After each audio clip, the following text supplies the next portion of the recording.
Эсийн хотын эрчим хүчний баатрын тухай. Эсийн хотхон гэж нэгэн үргэлж хөл хөлгөөнтэй завгүй газар байжээ. Энэ хотхонд бүх зүйлс өөрийн гэсэн үүрэгтэй яг цагтаа хийгддэг байлаа. Тэнд АТП хэмээн нэрлэгдэх жижигхэн гялалзсан 3 цэнэгтэй маш эрч хүчтэй нэгэн амьдардаг байв. АТП-гийн хамгийн сайн найзууд нь анаболик барилгачид байлаа.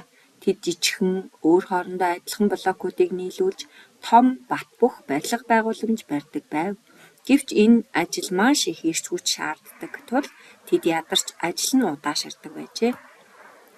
АТП найзуудаа туслахаар гүйж очоод нуруунд дээрх 3 гялалзсан цэнэгнийхээ нэгийг нь өвчхөв. Тэрхэн зур анаболик барилгачид гинэт эрч хүчээр дүүрч барилгаа маш хурдан дуусгалаа. Харин АТП-гийн 3 цэнэг 2 болж тэр ядарсан АДП болчихжээ. Ядарсан АДП-г хараад катаболик баг хурдхан ирлээ. Тэд бол хотхон руу орж ирсэн том хуучин барилгуудыг буулгаж жижиг хэсгүүдэд хуваадаг баг юм. Тэдний ажил нь барилга буулгах боловч үүнээс маш их эрчим хүч ялгардаг байв. Катаболик багийнхан буулгасан барилгуудаас ялгарсан эрчим хүчийг цуглуулж ядарсан АДП-д өгдөг байлаа.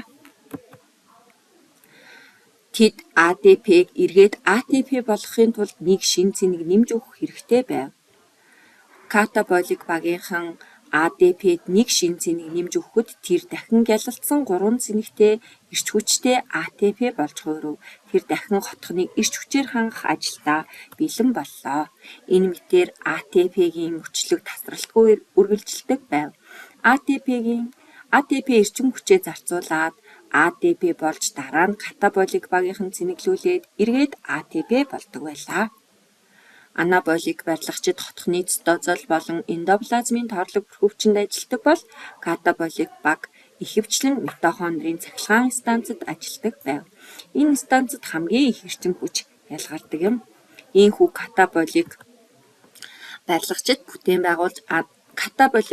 анаболик барилгачид бүтээн байгуулж катаболик баг буулгаж хотхоныг цэвэрлэдэг байлаа.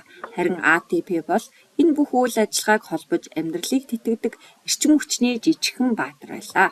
Эсийн хотхонд их энэ гайхалтай мөчлөг өдөр бүр секунд тутам үргэлжилсээр байдаг бөгөөд энэ нь бидний биеийг эрчим хүчээр хангаж амьдрах боломжийг олгодог билээ.